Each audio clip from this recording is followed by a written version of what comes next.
You're locked in to the hottest station on the planet. Resistance is futile. The revolution has begun.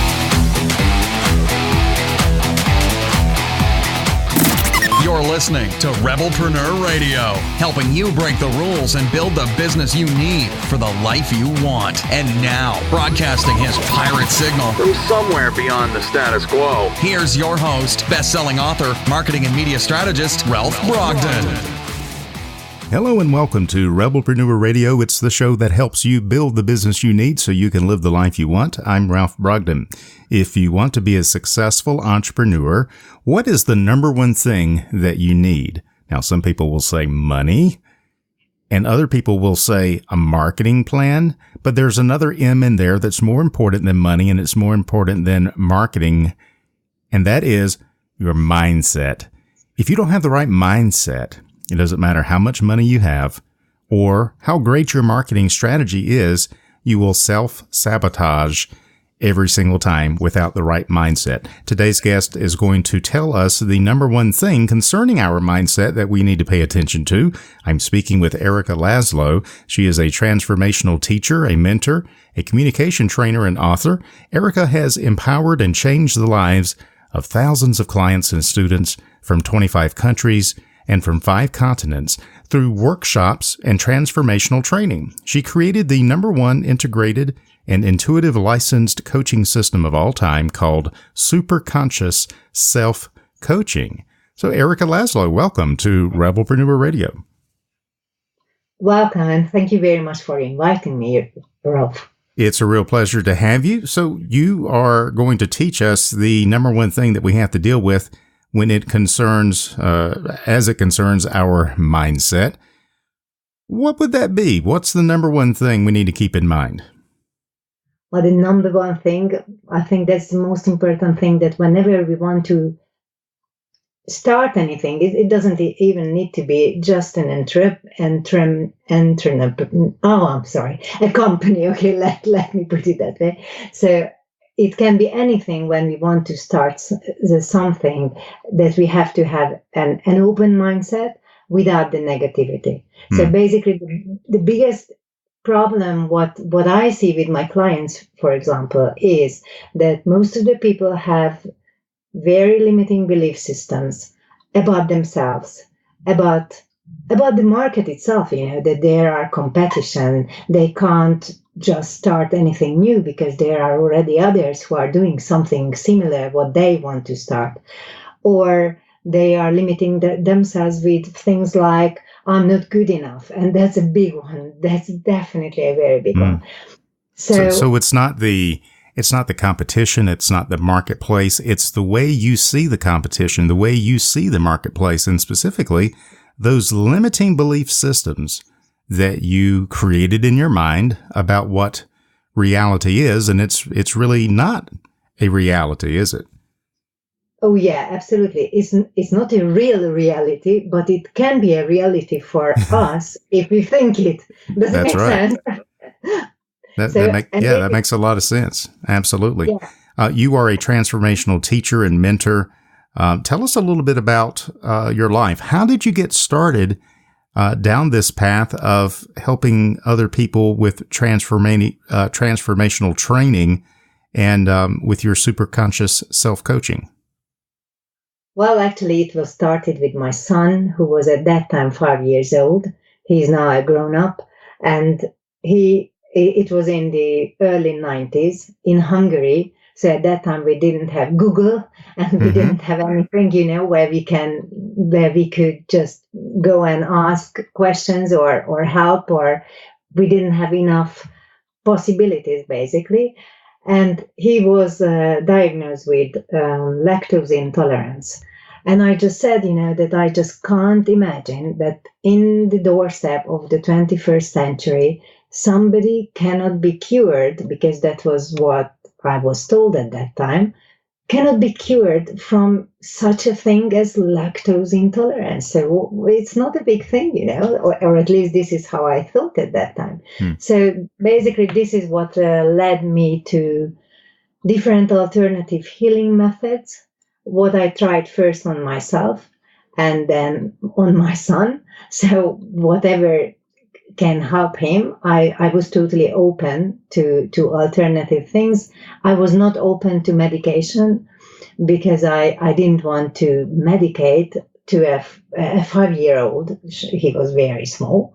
And I didn't want to accept the fact, what they told me, that he just cannot eat chocolate, what he loved. Mm-hmm. So that's why I was looking for methods and basically the solution, how to solve this problem as a mom, because poor child, he couldn't do anything at that time. Mm-hmm. So this was basically how I started, and this then also led me my first ever big aha moment in my life, which was about communication, how to deal with other people in a different way, how to express myself in a different way, which is called generally assertive communication, and how to understand other people when they have a problem.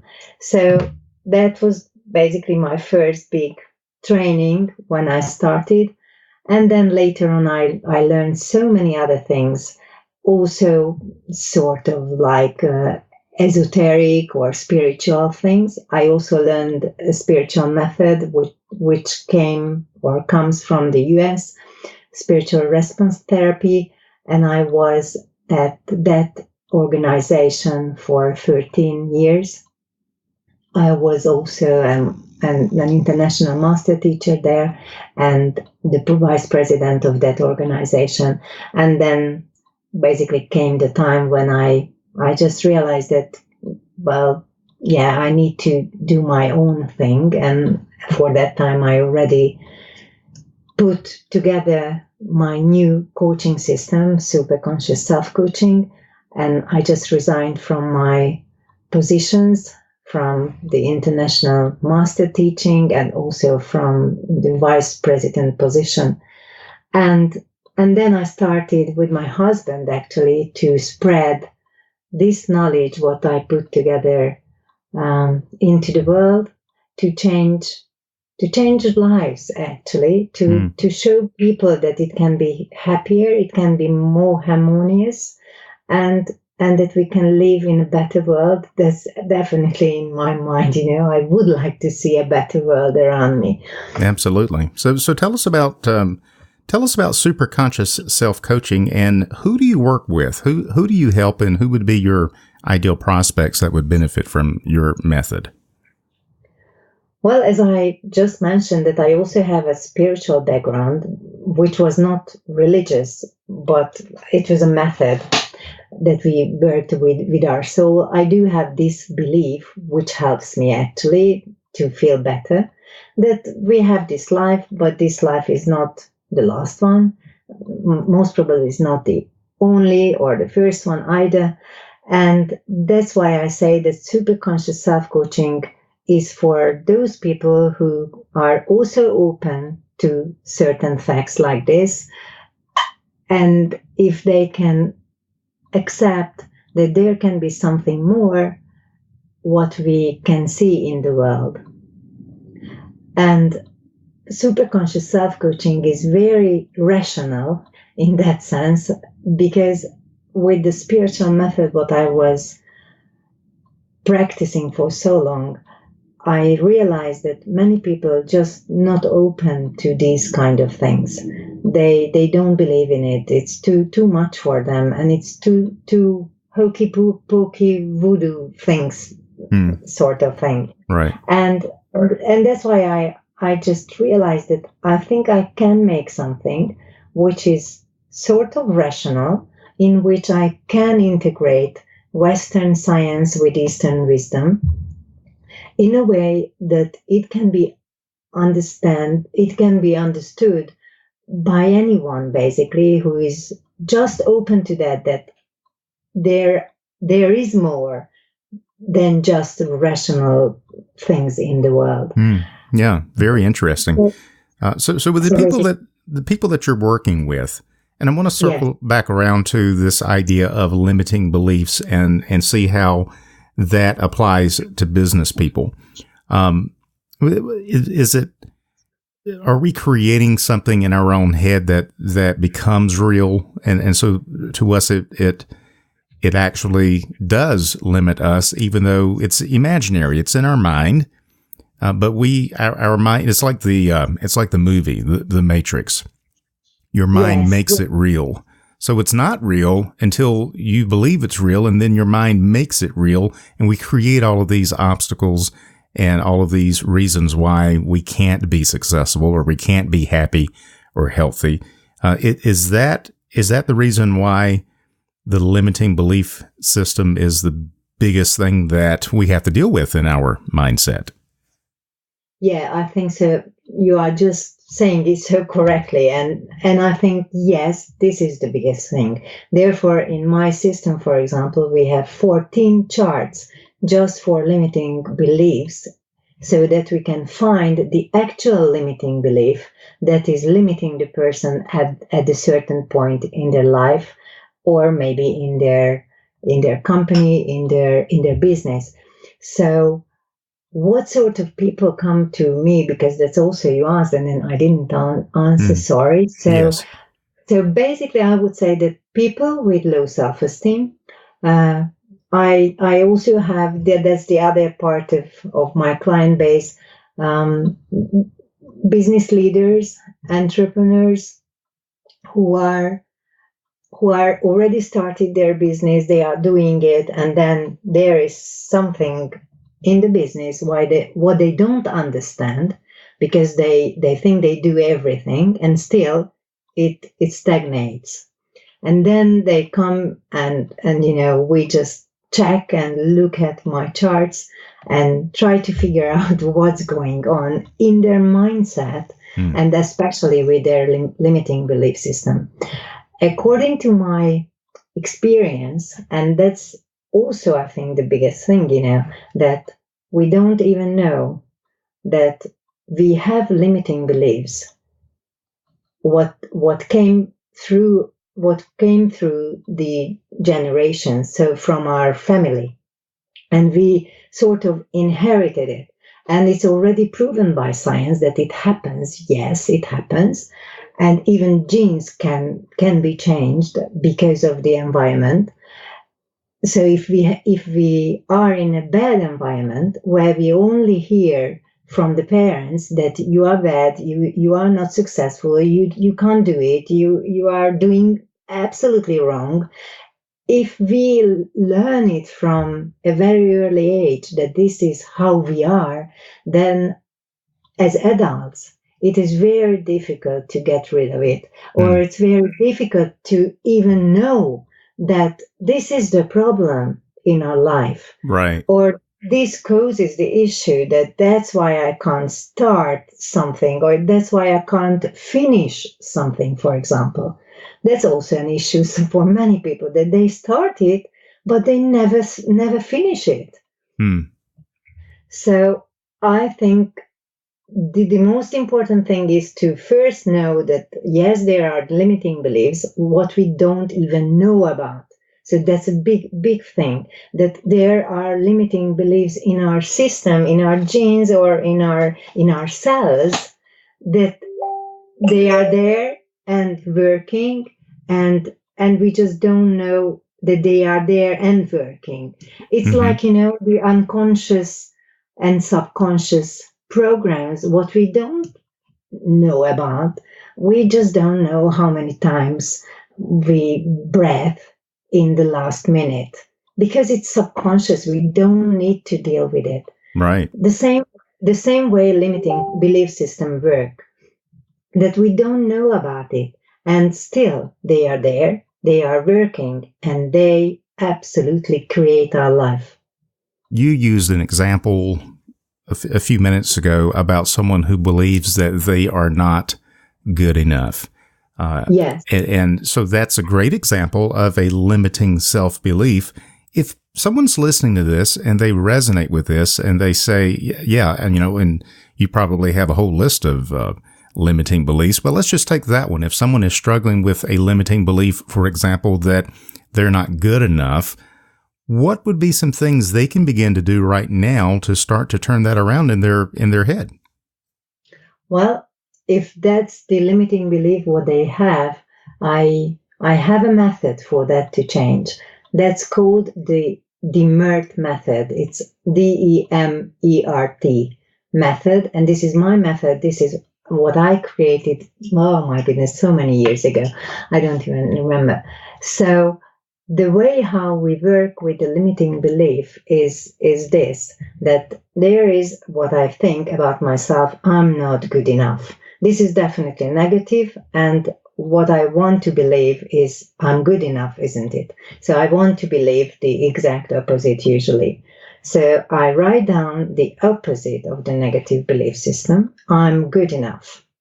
And then as a first step, I continue writing it. I'm good enough, but no, because I'm not good enough. But no, because nobody tells me I'm good enough. But no, because nobody ever told me I'm good enough. But no, because my father never told me I'm good enough, and so on and so on. Mm-hmm. Basically, with this method, we just bring all the resistances from the subconscious, which is there, down, very down there.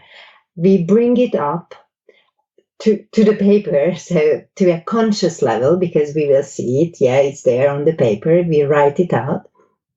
And we write it until there are no more. I just don't know anymore. But, I'm good enough, but no, because, and nothing else, nothing comes to my mind. Okay, then the second step comes, I'm good enough because, and then I write again so many things what comes up to on my mind. It doesn't have to be the same amount of sentences as it was in negative. It has to be at least one. Basically, with the first, what we do is that we are working with the two brain hemispheres, because writing always works with two brain hemispheres. So that's why I say it has to be writing and not just saying. Mm-hmm. And yeah, I like that. We just took out all the resistances from the subconscious, what we don't even know about what is there, but with writing this way, we will know. And then with the second step, we reaffirm the positive one. Basically, we build the new neural pathway for it. And then the first step is that with I am good enough, I go in front of a mirror and I say to the mirror, I'm good enough. And I do say it so many times until I really think, and not just think, but feel it, because it comes back to me from the mirror that, yes, of course I'm good enough. Whatever I was, doubting this. Does it make sense? It does, yeah. You are retraining your brain, but you are engaging all of your senses. So it goes much deeper than just self-talk or positive mental affirmations or visualizations. You're using all the senses to really engage your whole being into this new way of thinking about yourself. Yeah, you see it very well, really. Thank you very much, because this is basically as I see, this is only my opinion, but this is, I think, the problem with other methods. Visualization is only sort of a spiritual level, okay, so, or mental level. When I say something out loudly, it's only audio. And when I just say something, of course, the brain does work, but when I'm using my hand at the same time, it definitely connects the two brain hemispheres together. So that's why I always tell to my students, that I absolutely love positive affirmations. The problem is that just saying positive affirmations to the mirror, it doesn't help, because it will not really help to solve all those resistances which are in the subconscious. And we just, on a conscious level, we are just saying something to the mirror. And meanwhile, there is the subconscious level where there are many programs running saying the total opposite. And of course, it will not work out because the conscious level only works 5% a day and the subconscious level works 95% a day. Right. Yeah. I like this because different people engage in different modalities. And whereas I'm a writer and you could give me a journaling exercise to get to the center of myself and I would be lost in a good way. It's like, yeah, this is great. You give that to someone else and they're like, I have no idea what to do, where to begin. That doesn't connect with some people. Yeah. So I'd like the way all of this integrates together into something that touches on all of the different aspects of someone. And in that, there's going to be a real deep connection that will create transformation. Having said that, it sounds real easy the way you explain it, but the thing about self-help, as I like to say, is the problem with it is that you have to help yourself, and a lot of people can't do that. If they need to reach out and they want to find out more about this method and your different services and programs and things that you offer, what is the best way for them to reach out to you, Erika? Well, you can reach me through my website. It's Erika. It's erikalaszlo.com. So they can reach out through that website. I'm also on Facebook. I'm also on LinkedIn with Erika Laszlo. So that's quite easy, I think. And if anyone puts, to the internet that super conscious self-coaching, our website will come up. Nobody else is doing it. So I think that's quite easy. And I do work with clients not face to face, but one by one. And usually face to face on Skype or on Zoom. And as you said, yes, it's very right that although it sounds very easy, sometimes the real issue is that we don't know what the actual belief system that's blocking. Right. And that's why I love my system, because from the system, I can tell the person that this is exactly what's blocking you at the moment. Yeah. And maybe it's not, I'm not good enough. Maybe it's, I don't deserve it. Or yes. Who knows? I mean, who knows that we have even identified the right limiting belief. So we got to figure out what that is first. And that's really where you need a coach. You need someone who can really give you something, a perspective outside of yourself, so that if you do this work of reprogramming your brain, that you are reprogramming the correct thing and not wasting time working on something that isn't broken. So this has been really eye-opening, Erika, and I appreciate you sharing your methodology with us. Any final thoughts or words of wisdom that you would like to leave with our listeners? Well, actually, I just would like to give them really this method as free, that just use it and change your limiting beliefs and change anything what limits you, because the world is so wide and fantastic. So we can have a better life. I do believe it and I do live it. And I also changed my own belief system. So if I could do that, definitely anybody else can do it. So it's not difficult. It's just a matter of time, a matter of, decision that I just decided to do. And that's it. Excellent. Excellent. Words of wisdom from Erika Laszlo. She is a transformational teacher, mentor, a communication trainer, and author. She has empowered and changed the lives of thousands of clients and students from 25 countries. And she helps people through workshops, transformational training, and her integrated and intuitive licensed coaching system, Super Conscious Self-Coaching. If you'd like to find out more, we'll have the link on the Rebelpreneur website. It's scc.world/en or erikalaszlo.com, or just Google that and you will end up in the right place where you need to be. Well, Erika, thank you so much for being on Rebelpreneur Radio today. I really appreciate you sharing your time with us, and thank you so much. Thank you very much for inviting me, really. Thank you very much. You've been listening to Rebelpreneur Radio with Ralph Brogden. Download the show notes and much more at rebelpreneur.com.